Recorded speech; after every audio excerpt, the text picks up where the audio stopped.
Good morning, students. We'll start with our next lecture of Bill of Exchange. Now, before moving further, we'll revise the previous terms which we have already learned related to our Bill of Exchange journal entries. The first term which we have done that was retaining of bill. Bar bar discuss कर रही हूँ, Google meet पर भी discuss कर रही हूँ और जब भी लेक्चर स्टार्ट करती हूँ रिकॉर्ड करने के लिए तभी भी रिकलेक्ट करते हैं ताकि आपका एक बार रिविजन हो जाए. Okay. Now retaining of bill का मतलब है till the due date drawer keeps the bill with him, that is known as retaining of bill. The second term which we have studied that was discounting of bill. Discounting of bill का मतलब है कि अगर due date से पहले drawer is in need of money, he has one option. What option he has? he can sell that bill to the bank and take money from the bank before due date. Now, at the due date, the drawer will not make payment to the drawer because he has already received the money from the bank. The drawer will make payment to the bank. Okay, that is known as discounting of bill. Then we have done the third term that was endorsement of bill. Endorsement का मतलब है transfer of bill in the name of third person. Now, the third person is the person from whom the drawer has purchased goods on credit. So instead of paying him in cash or by check, what the drawer does, the drawer make the payment by transferring the bill in the name of that third person.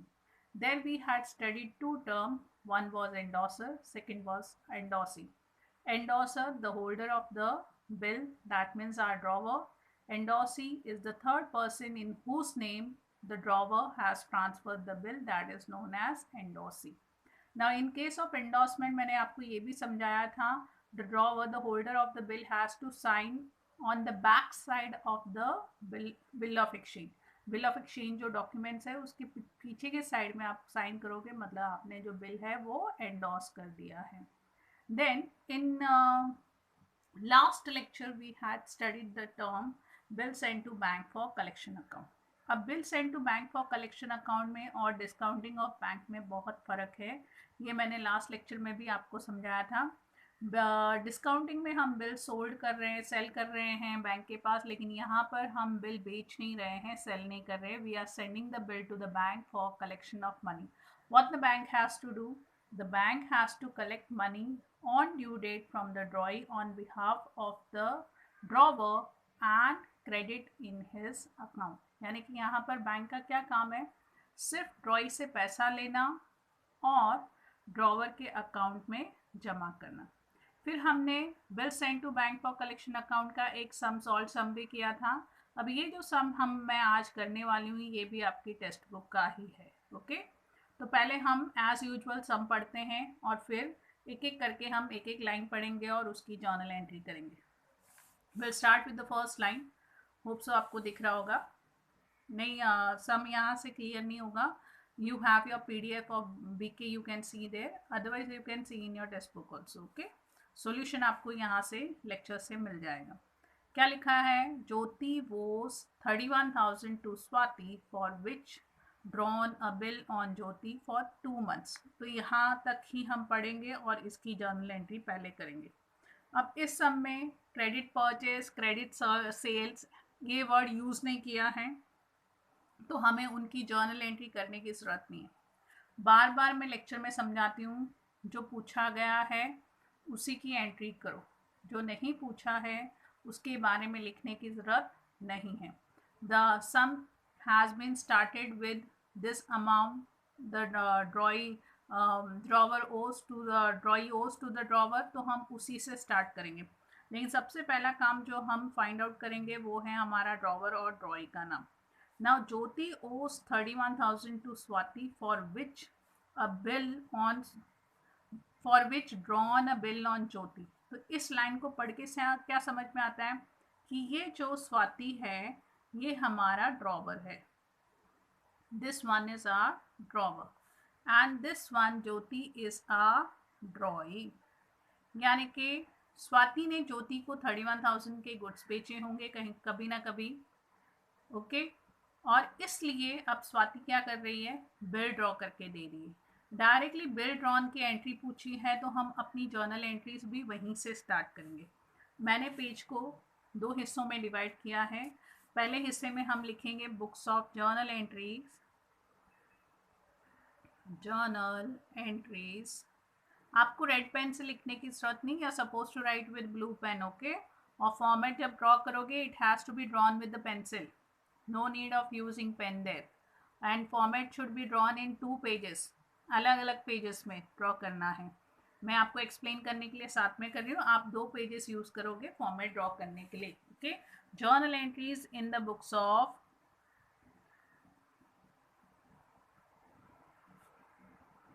drawer, and your drawer's name is Swati.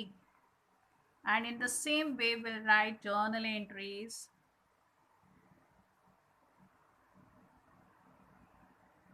in the books of drawing, और यहाँ पर इस सब में हमारे drawing का नाम है ज्योति।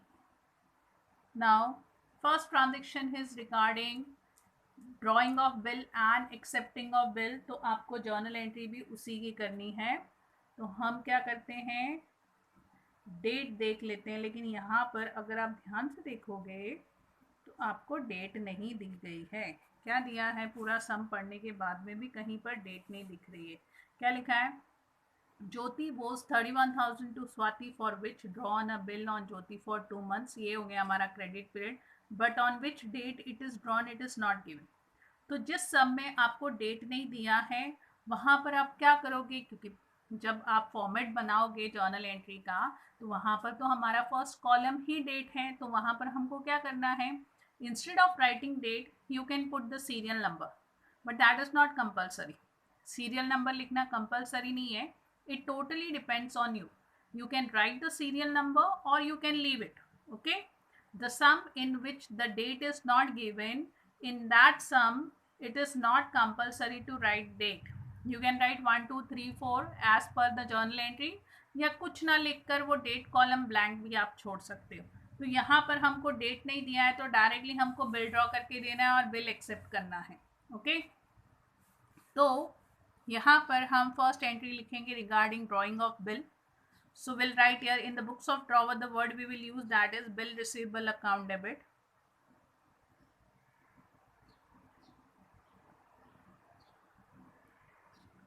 2, who is going to pay the bill amount? Troy, and Troy's name is Jyoti. To Jyoti's account, amount remains same, 31,000, 31,000. First entry clear हुई। अब आया हमारा narration, being bill drawn in the books of drawer. Now the same, for the same you will do journal entry in the books of Troy. यहाँ पर इसको bill के पैसे मिलने वाले, ये देने वाला है। Who is the receiver? The receiver is the drawer and the drawer's name is Swati. So we'll write Swati's account debit to bills payable account. And then we are supposed to write amount 31,000, 31,000. अब तक ये journal entry by heart हो गई होगी। Being bill accepted, bill accepted, okay. यहाँ तक समझ में आया। अब हम क्या करेंगे, हम आगे बढ़ेंगे और अपना सम पढ़ेंगे। आगे क्या दिया है, हमने फर्स्ट लाइन पढ़ी, यहाँ तक इसकी जर्नल एंट्री कर दी। आगे दिया the bill was duly accepted by Jyoti, उसकी जर्नल एंट्री ऑलरेडी हम कर चुके हैं। Swati send the bill to bank for collection, अब बिल बैंक के पास कलेक्शन के लिए जा रहा है, तो हम क्या करते हैं, यहाँ पर हेडिंग दे देते हैं ताकि आपको क्लियर हो जाए। अब क्या हो रहा है, bill is send to bank for collection, okay. ये कंडीशन है, आपको लिखने की जरूरत नहीं है, I am just writing to explain you. अब बिल बैंक के पास गया है, डेट तो लिखनी नहीं है, डेट तो दी नहीं है, तो what we are suppose to write the journal entry, will write the journal entry bill sent for collection account debit. To, ये जो बिल रिसीवेबल जब हमने बिल ड्रॉ करके दिया था तभी डेबिट किया था। अब जब आप बिल को बैंक के पास कलेक्शन के लिए भेज रहे हो, that time you are suppose to credit it. So in credit will write bill receivable account. Okay, यहाँ तक क्लियर हुआ। Amount again remain same, 31,000, 31,000। This is the second journal entry in the books of drawer. Now we'll write narration. Being bill sent to bank for collection. Okay, अब इसके लिए ड्रॉय की book में क्या entry है कि ड्रॉय की बुक में सिर्फ 2 वर्ड आपको लिखने हैं, वो है नो एंट्री। ध्यान में रखना है ड्रॉय की बुक में लिमिटेड एंट्रीज है। फर्स्ट, अगर क्रेडिट परचेज दिया है वो बिल एक्सेप्ट करना है, then directly the entry will come on due date. If it is honor, then entry will come. If it is dishonor, then entry will come. Maximum entries you have in the books of drawer. Okay.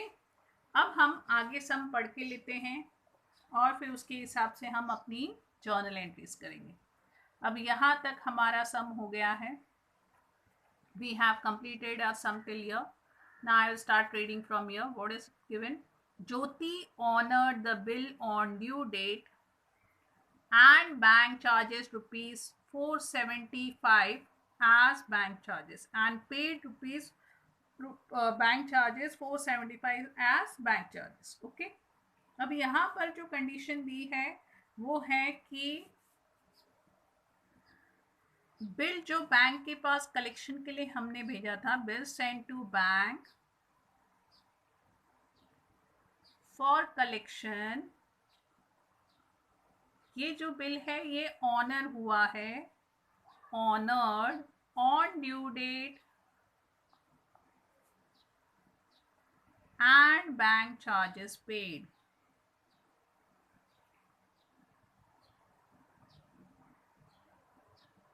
Okay, अब मैंने आपको explain किया था पहले भी, bank charges किसको पे करने हैं, only and only in the books of drawer. ड्रॉई का इस बैंक चार्जेस से कुछ लेना देना नहीं है। ये ड्रॉवर अपने सुविधा के लिए, अपनी फैसिलिटी के लिए ड्रॉवर ने ये जो बिल था ये बैंक के पास कलेक्शन के लिए भेजा था। ओके, तो इसका ड्रॉई से कुछ लेना देना नहीं है। When bills sent to bank for collection account में बैंक charges होंगे, that will be reflected only and only in the books of drawer, not in the books of drawing. अब यहाँ पर कंडीशन दिया है कि बिल बैंक के पास कलेक्शन के लिए गया और वो ड्यू डेट पर ऑनर हुआ और बैंक चार्जेस भी भरने पड़े। अब मैंने पहले भी जैसे एक्सप्लेन किया, ड्यू डेट तो यहाँ पर है नहीं, तो आपको ड्यू डेट फाइंड आउट करने की जरूरत नहीं है, डायरेक्टली आपको एंट्री लिखनी है।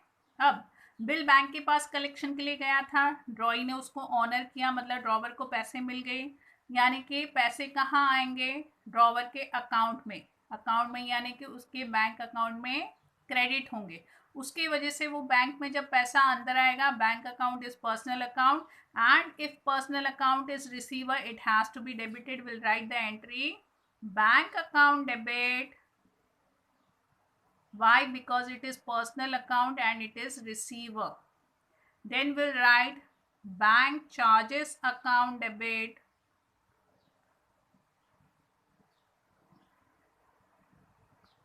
And what we are supposed to credit? We'll credit our, what we will credit? We'll credit our bill sent to bank for collection account. जो bill sent to bank for collection account है वो हम अब credit करेंगे। समझ में आया? यहाँ तक समझ में आया? ओके, ये जो bill send to bank for collection account debit किया था, as per double entry system it has to be credited, so will credit it to bill send to bank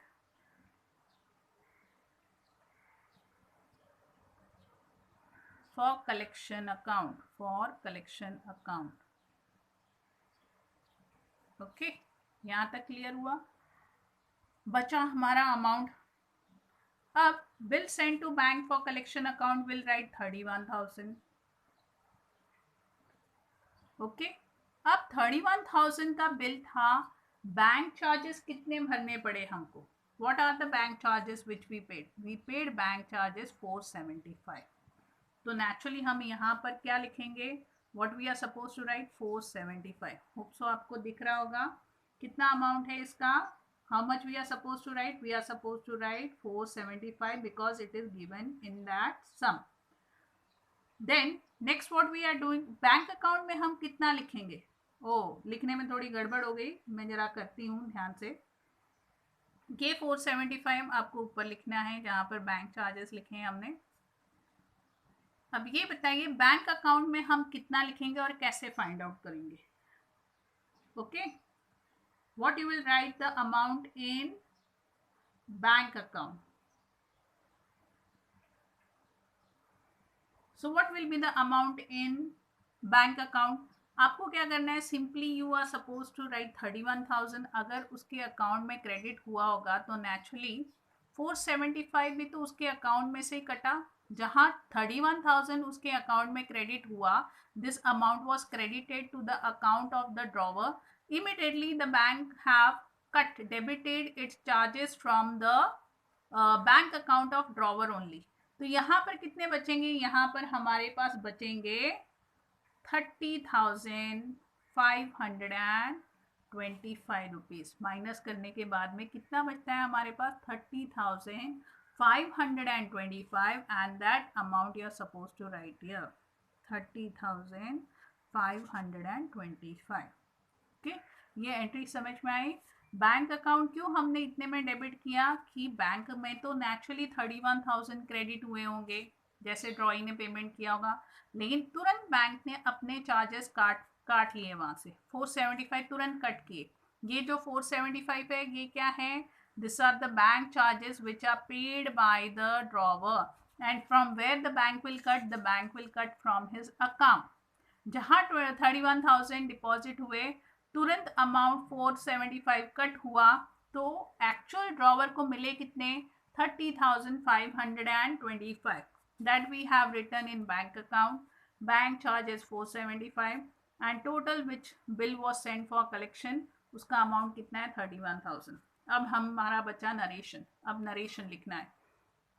Being bill sent to bank for collection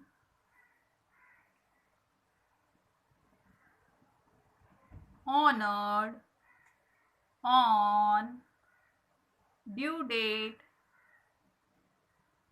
and bank charges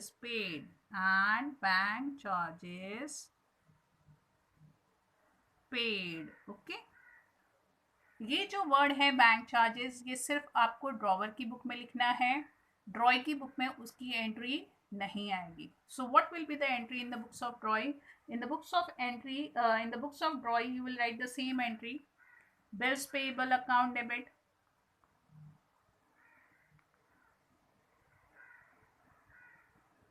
to cash bank account, जैसे हम हमेशा लिखते हैं। Okay, and amount remain same 31,000। being bill honored on due date। Okay, clear हुआ आज का सम? Hardly मुझे लगता है 3 एंट्रीज थी। The first entry in the books of drawer was regarding drawing bill sent to bank for collection, और due date पर bill honour हुआ उसकी एंट्री थी। In the books of drawing bill acceptance, bill sent to bank for collection account, no entry आएगी वहां पर।